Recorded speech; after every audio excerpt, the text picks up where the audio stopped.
짜라투스트라는 이렇게 말했다. 고통 없는 삶이 있을까요?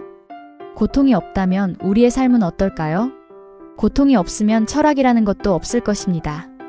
오늘은 고통으로 점철된 삶을 살았지만 자신의 삶을 웃음과 춤으로 승화시킨 니체의 통찰을 들여다보는 시간을 가져보려 합니다.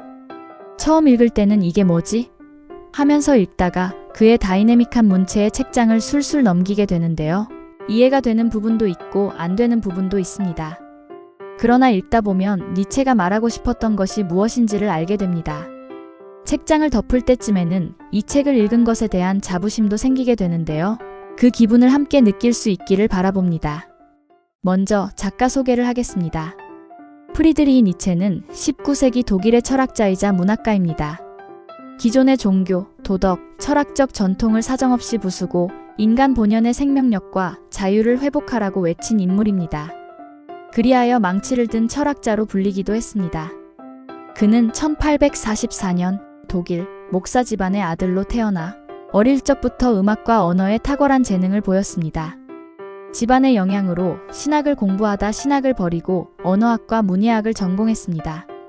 그는 대학도 졸업하기 전 불과 24세의 나이로 스위스 바젤 대학의 정교수가 되었습니다. 그는 평생 지독한 편두통, 안질환, 위장장애에 시달렸습니다.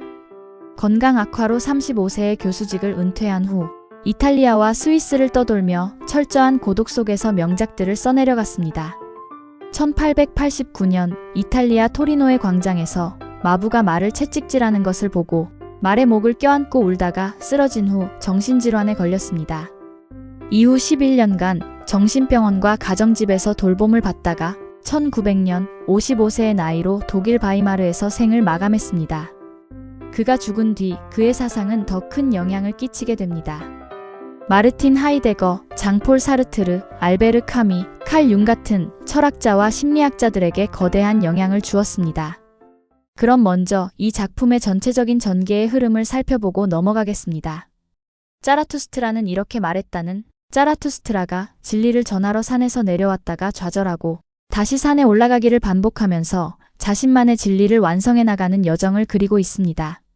제목 짜라투스트라는 페르시아의 고대 종교인 조로아스터교 창시자의 이름으로 조로아스터의 영어 발음이 짜라투스트라와 같아 사용하게 되었다고 합니다.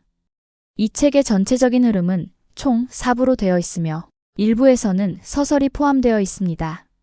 먼저 서설에서 신은 죽었다 그리고 초인의 등장입니다. 짜라투스트라는 30세의 산에 들어가 10년간 수행한 뒤 마침내 하산합니다. 그는 시장터에서 사람들에게 신은 죽었다고 선언하며 인간이 나아가야 할 새로운 목표로 초인을 제시합니다. 하지만 군중은 그의 말을 이해하지 못하고 줄타기 광대의 서커스에만 열광합니다. 대중의 한계를 느낀 그는 소수의 제자를 찾아 나서기로 결심합니다.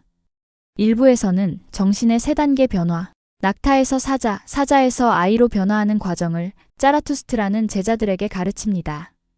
2부에서는 힘의 의지와 내면의 갈등입니다. 시간이 흐른 뒤 세상의 가치관이 다시 타락했다는 것을 알고 짜라투스트라는 2번째로 하산합니다. 이번에는 생명의 본질이 끊임없이 자신을 극복하고 성장하려는 힘의 의지를 가르칩니다. 힘의 의지는 어제의 나약한 나를 정복하고 내 한계를 뛰어넘어 더 높은 차원으로 성장하려는 에너지입니다. 보라, 나는 언제나 자기 자신을 극복해야 하는 그 무엇이다. 하지만 짜라투스트라는 지금 살고 있는 이 고통스럽고 지루한 삶이 똑같이 영원히 반복된다는 사실을 깨닫고 공포를 느끼며 괴로워하다가 다시 산으로 도망치듯 돌아갑니다. 3부에서는 영원회귀의 극복을 가르칩니다. 짜라투스트라는 모든 삶이 그대로 영원히 반복된다는 영원회귀에 절망하고 괴로워하지만 결국 영원회귀의 운명을 사랑하고 받아들이는 것을 가르칩니다. 이것이 아모르파티이며 이로써 진정한 초인으로 거듭남을 일깨웁니다. 4부에서는 고귀한 인간들과의 만남 그리고 아침입니다. 짜라투스트라가 노년이 된 후 그의 동굴로 세상에서 길을 잃은 고귀한 인간들인 왕, 교황, 마술사, 양심가 등이 찾아옵니다. 이들은 구시대의 종말을 느끼고 고뇌하는 지식인들입니다. 짜라투스트라는 이들과 함께 축제를 즐기며 위로하지만 결국 이들조차 진정한 초인은 되지 못함을 깨닫습니다. 맑은 아침이 밝아오자 그는 동굴에 남은 이들을 뒤로하고 자신의 진리를 완성하기 위해 빛나는 태양을 향해 당당히 걸어나갑니다. 이것이 이 책의 전체적인 흐름입니다. 다음은 조금 더 구체적으로 이 흐름에 따라 들어가 보겠습니다. 첫 번째 선언입니다. 자라투스트라는 산에서 내려와 인간들에게 이렇게 선언합니다. 인간은 극복되어야 할 무엇이다. 그리고 가장 유명한 선언이 등장합니다. 인간은 짐승과 초인 사이에 놓인 밧줄이다. 심연 위에 걸쳐진 밧줄이다. 니체는 인간을 완성된 존재로 보지 않았습니다. 과거의 나약한 동물적 본능을 가지고 있으면서 동시에 초인을 향해 나아가고 있는 중간 단계의 존재로 보았습니다. 그래서 그는 이렇게 말합니다. 인간의 위대함은 그가 다리일 뿐 목적이 아니라는 데 있다. 밧줄 위에 가만히 멈춰 서 있는 사람은 결국 떨어집니다. 어떻게든 앞으로 나아가 맞은편으로 건너가야만 합니다. 즉, 인간의 가치는 지금 이 자리에 안주하는 데 있는 것이 아니라 어제보다 더 나은 내가 되기 위해 끊임없이 자신을 극복하고 건너가는 과정에 있다는 것입니다. 두 번째, 초인입니다. 니체가 말하는 초인은 남이 만든 가치에 기대지 않고 자기 삶의 의미를 스스로 창조하며 삶 전체를 긍정하는 인간입니다. 그는 초인은 대지의 뜻이다 라고 말합니다. 즉 초인은 몸을 긍정하고 삶을 긍정하고 고통까지도 긍정하는 것입니다. 그래서 자라투스트라는 인간을 더러운 강물이라고 하면서도 이렇게 말합니다. 우리는 먼저 바다가 되어야 한다. 더러워지지 않으면서 더러운 강물을 받아들이려면 이것은 초인의 정신을 상징합니다. 세상의 모순과 고통을 견디되 그것에 잠식되지 않는 존재를 말합니다. 세 번째, 자기 극복입니다. 자라투스트라는 반복해서 말합니다. 삶 자체가 내게 비밀을 말해주었다. 나는 언제나 자기 자신을 극복해야 하는 그 무엇이다. 니체에게 인간은 끊임없이 자신을 넘어야 하는 존재입니다. 어제의 자신, 익숙한 가치, 두려움, 안락함, 군중심리, 이 모든 것을 넘어야 합니다. 그래서 그는 그대 자신의 불꽃으로 스스로를 불태워야 한다 하고 말합니다. 제가 되어야 새로운 존재로 다시 태어날 수 있다는 뜻입니다. 네 번째, 정신의 세 가지 변신, 낙타, 사자, 아이에 대해 말합니다. 자라투스트라는 정신의 성장 과정을 세 단계로 설명합니다. 낙타에서 사자로, 사자에서 아이로. 먼저 낙타는 무거운 짐을 견디는 정신입니다. 의무, 도덕, 책임, 인내를 짊어지고 사막을 걸어갑니다. 즉, 기존 가치에 순응하는 단계입니다. 다음 단계에서 정신은 사자가 됩니다. 사자는 기존 가치에 저항하며 나는 원한다고 합니다. 해야 한다라는 것에 복종하지 않습니다. 사자는 낡은 가치를 파괴하는 것으로 아직 창조를 하지는 못하는 단계입니다. 마지막 단계는 아이입니다. 니체는 아이를 이렇게 설명합니다. 아이는 순진무구함이며 망각이고 새로운 시작이며 놀이이고 신성한 긍정이다.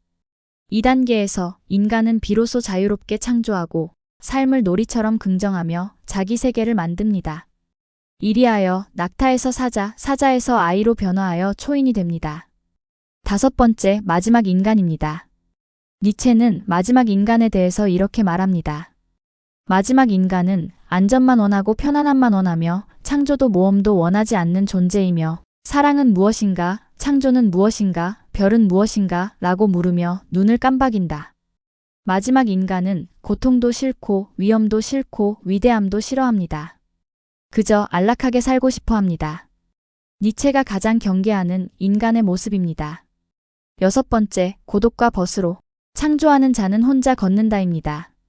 자라투스트라는 군중으로부터 떠나라고 말합니다. 달아나라 나의 벗이여 그대의 고독 속으로. 왜냐하면 창조는 언제나 고독 속에서 시작되기 때문입니다. 창조하는 자가 찾는 것은 길동무이지 시체나 가축무리 신자가 아니다. 니체는 맹목적으로 따르는 사람은 필요하지 않고 함께 창조할 벗이 필요하다는 것입니다.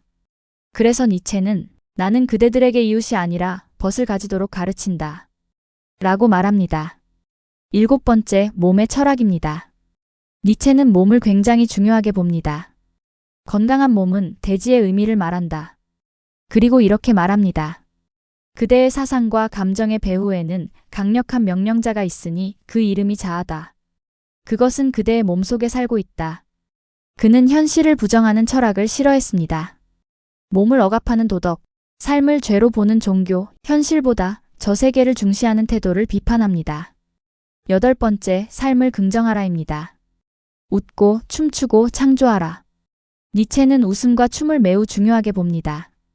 배우라. 웃는 것을. 그대 멋지게 춤추는 자들이여. 높게, 더 높게, 그리고 멋지게 웃음 짓는 것도 제발 잊지 말라. 니체는 인간을 삶을 견디는 사람이 아니라 삶을 창조하고 긍정하는 사람이라고 합니다. 9번째, 이 책의 마지막 메시지, 신은 죽었다입니다. 모든 신은 죽었다. 이제 우리는 초인이 나타나기를 바란다. 니체는 당시 유럽 사회가 지나치게 복종을 미덕으로 삼고 죄책감을 강요하며 현실보다 천국을 중시한다고 보았습니다. 특히 그는 기독교적 도덕이 인간의 생명력과 의지를 억누른다고 생각했습니다. 그리하여 그는 이렇게 말합니다. 자신을 믿으라, 자신을 넘어가라, 자신의 세계를 창조하라. 마지막으로 짜라투스트라는 우리에게 이렇게 질문합니다. 그대들은 자신을 극복하기 위해 무엇을 했는가? 이제 결론을 내리자면 이 책을 통해 니체가 말하고자 한 것은 4가지입니다. 첫 번째, 신의 죽음과 허무주의 극복입니다.